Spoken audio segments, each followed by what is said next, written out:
ಕೊಡಗು ಜಿಲ್ಲೆ ಕುಟ್ಟ ಪೊಲೀಸ್ ಠಾಣಾ ವ್ಯಾಪ್ತಿಯಲ್ಲಿ ಅಪ್ರಾಪ್ತ ಬಾಲಕಿಯ ಅತ್ಯಾಚಾರ ಪ್ರಕರಣ ಖಂಡಿಸಿ ಇಂದು ಅಹಿಂದ ಸಂಘಟನೆ ಬೃಹತ್ ಪ್ರತಿಭಟನೆಯನ್ನು ಕೂಡ ಮಾಡ್ತಿರುವಂತದ್ದು. ಇದೀಗ ಕೊಡಗು ಜಿಲ್ಲೆ ಪೊನ್ನಂಪೇಟೆ ತಹಶೀಲ್ದಾರ್ ಕಚೇರಿ ಎದುರು ಪ್ರತಿಭಟನೆ ಹಮ್ಮಿಕೊಂಡಿರುವ ಸದ್ಯನ ತೋರಿಸ್ತೀನಿ, ದೃಶ್ಯಾವಳಿಯಲ್ಲಿ ನೋಡ್ತಾ ಇರಬಹುದು.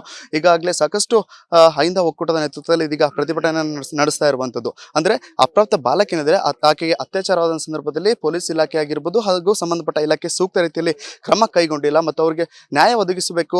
ಜೊತೆಗೆ ಗೃಹ ಮಂತ್ರಿಗಳಾಗಿರುವಂತಹ ಜಿ ಪರಮೇಶ್ವರ್ ಅವರು ಈ ಒಂದು ಪ್ರಕರಣವನ್ನ ತೀವ್ರವಾಗಿ ಪರಿಗಣಿಸಿಲ್ಲ. ಹೀಗಾಗಿ ಅವರ ರಾಜೀನಾಮೆ ಕೂಡ ನೀಡಬೇಕು ಅಂತ ಕೂಡ ಪ್ರತಿಭಟನಾಕಾರರು ಒತ್ತಾಯವನ್ನ ಕೂಡ ಮಾಡಿರುವಂತದ್ದು. ಬನ್ನಿ ಇದೆಲ್ಲದರ ಕುರಿತು ನಮ್ಮೊಂದಿಗೆ ಮಾತನಾಡಲು ಅಹಿಂದ ಒಕ್ಕೂಟದ ನಾಯಕರಾಗಿರುವಂತಹ ಹರಿರಾಮ್ ಅವರು ಇದ್ದಾರೆ, ಅವನ್ನೇ ಮಾತಾಡಿಸ್ತೀನಿ. ಸರ್, ಇದೀಗ ಕೊಡಗು ಜಿಲ್ಲೆಯಲ್ಲಿ ಈ ನಡೆದಂತ ಪ್ರಕರಣ ಏನಿದೆ, ಈಗಾಗಲೇ ಪೊಲೀಸರು ಓರ್ವನನ್ನ ಬಂಧನ ಕೂಡ ಮಾಡಿದ್ದಾರೆ. ಮತ್ತೆ ಈ ಪ್ರಕರಣಕ್ಕೆ ಯಾಕಾಗಿ ಮತ್ತಷ್ಟು ಹೋರಾಟಗಳನ್ನ ಮಾಡ್ತಾ ಇದ್ದೀರಿ ಅಂತ ಸರ್? ಯಾಕಂದ್ರೆ ನಾನು ಮೊದಲೇ ಹೇಳಿದಾಗೆ ಈ ಪ್ರಕರಣದಲ್ಲಿ ಅವನೊಬ್ಬನೇ ಅಲ್ಲ ಆರೋಪಿ, ಬಂಧನಕ್ಕೊಳಗಾಗಿರ್ತಕ್ಕಂಥವನು ಒಬ್ಬನೇ ಅಲ್ಲ ಆರೋಪಿ. ಅವನ ಜೊತೆ ಒಂದಿಷ್ಟು ಸಹಚರರಿದ್ದಾರೆ.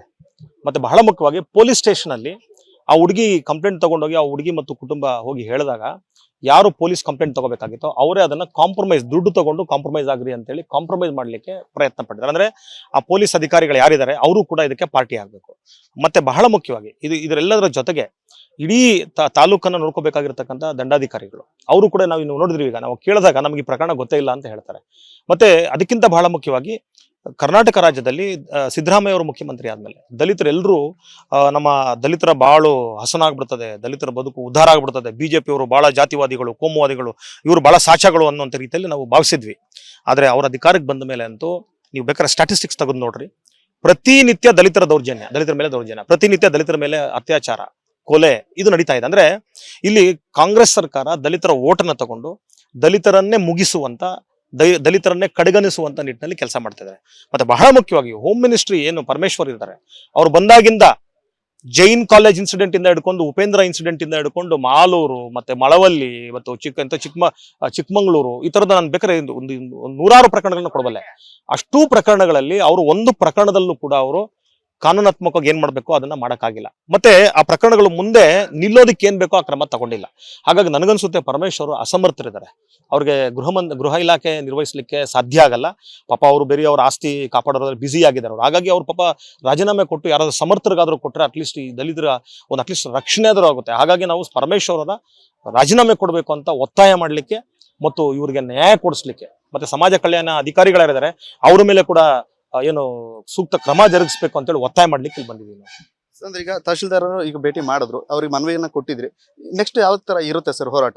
ಅಲ್ಲ, ಈಗ ನಾವು ಮನವಿ ಕೊಡ್ಲಿಲ್ಲ ಇನ್ನು ಅವ್ರಿಗೆ. ನಾವ್ ಹೇಳ್ತಾ ಇರೋದು ನೋಡಿ, ಈಗ ತಹಸೀಲ್ದಾರರು ಮತ್ತು DYSP ಅವರು ಇದನ್ನ ಕ್ಲಿಯರ್ ಆಗಿ ಏನಿದೆಯೋ ಕಾನೂನಾತ್ಮಕ ಮಾಡ್ಬೇಕಾಗಿತ್ತು. ಆದ್ರೆ ಅವ್ರು ವಿಫಲರಾಗಿದ್ದಾರೆ. ಈಗ ಆಲ್ರೆಡಿ ಪ್ರಕರಣ ಆಗಿ 1 ವಾರ ಮೇಲೆ ಆಗಿದೆ. ಹಾಗಾಗಿ ನಮಗನ್ಸುತ್ತೆ ಇವ್ರ ಕೈ ಮೀರೋಗಿದೆ. ಅದಕ್ಕೆ ನಾವೇನ್ ಹೇಳ್ತಾ ಇರೋದೇನಂದ್ರೆ ಇಲ್ಲಿ DC ಮತ್ತು SP ಜಿಲ್ಲಾ ಮಟ್ಟದ ಅಧಿಕಾರಿಗಳು ಬಂದಾಗ ಮಾತ್ರ ಅವ್ರು ಏನಾದ್ರು ಮಾಡ್ಲಿಕ್ಕೆ ಸಾಧ್ಯ. ಹಾಗಾಗಿ ಅವ್ರನ್ನ ಕರೆಸಿ ಅಂತ ಹೇಳಿ ನಾವು ಇಲ್ಲಿ ಒತ್ತಾಯ ಮಾಡ್ತಾ ಇದೀವಿ. ಅವ್ರು ಏನ್ ತೀರ್ಮಾನ ತಗೋತಾರೋ ಗೊತ್ತಿಲ್ಲ, ಒಳಗೋಗಿದ್ದಾರೆ ನಾವು. ಬಟ್ ಅವ್ರು ಬರೋವರೆಗೂ ನಾವು ಇಲ್ಲಿಂದ ಕದಲಲ್ಲ. ಸರ್, ಕೇಳಿದಿರಲ್ಲ, ಇದಿಷ್ಟು ಏನು ಅಹಿಂದ ನಾಯಕರಾಗಿರುವಂತಹ ಹರಿರಾಮ್ ಅವರ ಮಾತಾಗಿರುವಂತದ್ದು. ಇಲ್ಲಿ ಏನು ಗೃಹ ಮಂತ್ರಿಗಳಾಗಿರುವಂತಹ ಜಿ ಪರಮೇಶ್ವರ್ ಕೂಡ ಹಿಡಿದಿದ್ದಾರೆ ಮತ್ತು ಪ್ರಕರಣದಲ್ಲಿ ಸೂಕ್ತ ತನಿಖೆ ನಡೆಸಬೇಕಂತ ಪೊಲೀಸರು ಕೂಡ ಒಂದು ರೀತಿ ಕರ್ತವ್ಯ ಲೋಪವನ್ನು ಎಸಗಿದ್ದಾರೆ. ಇವರೆಲ್ಲರ ವಿರುದ್ಧ ಕೂಡ ಕಾನೂನು ಕ್ರಮ ಆಗ್ಬೇಕು ಅನ್ನೋ ಒಂದು ಒತ್ತಾಯವನ್ನ ಇಲ್ಲಿ ಪ್ರತಿಭಟನಾಕಾರರು ಮಾಡ್ತಿರುವಂತದ್ದು. ವಿಡಿಯೋ ಜರ್ನಲಿಸ್ಟ್ ಮನೋಜ್ ಜೊತೆ ಲೋಹಿತ್ ಅಮ್ಮಾರ್, ವಿಸ್ತಾರ ನ್ಯೂಸ್, ಕೊಡಗು. ಅನುಕ್ಷಣದ ಸುದ್ದಿಗಳಿಗಾಗಿ ವಿಸ್ತಾರ ನ್ಯೂಸ್ ಯೂಟ್ಯೂಬ್ ಚಾನೆಲ್ ಸಬ್ಸ್ಕ್ರೈಬ್ ಮಾಡಿ. ಹೊಸ ಸುದ್ದಿಗಳ ನೋಟಿಫಿಕೇಶನ್ಗಾಗಿ ಬೆಲ್ ಐಕಾನ್ ಕ್ಲಿಕ್ ಮಾಡಿ. ಲೇಟೆಸ್ಟ್ ಅಪ್ಡೇಟ್ಸ್ಗಾಗಿ www.vistaranews.com ವೆಬ್ಸೈಟ್ಗೆ ವಿಸಿಟ್ ಮಾಡಿ. ಅಂಗೈಯಲ್ಲೇ ಜಗತ್ತಿನ ಸುದ್ದಿ ತಿಳಿಯಲು ವಿಸ್ತಾರ ನ್ಯೂಸ್ ಕನ್ನಡ ಆಪ್ ಡೌನ್ಲೋಡ್ ಮಾಡಿ.